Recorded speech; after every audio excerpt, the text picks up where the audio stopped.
लेकिन ये साला कर क्या रहा है यहाँ पे? रुको जरा सबर करो। কারে ফারজানা ঘষাঘষি করো সুকে আমার বাপ বলিছে টাকা ইনকাম করবার গেলে 500 সাল তুলা লাগে। ও তাই তাহলে আমিও করি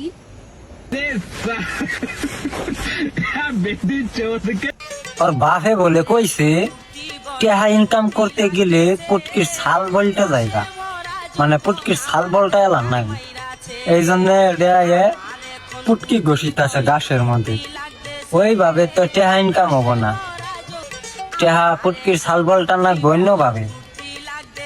তাছাড়া আর একটা বুদ্ধি দিয়ে যায়, এনে না গইছে এই যে বাঁশ কাটে না, কাটার পরে যে একটু মোতা থাকতে যায় না অবশিষ্ট, বাঁশের মোতা কয়, ওই মোতার মধ্যে পুটকি বাজায় দিবার ঠেলা দেখবা যে একবারে ছাল বলটি ও মানে একবারে রক্ত বাইরে যাও খালি ধরে একদম বাম্পার মারছেন।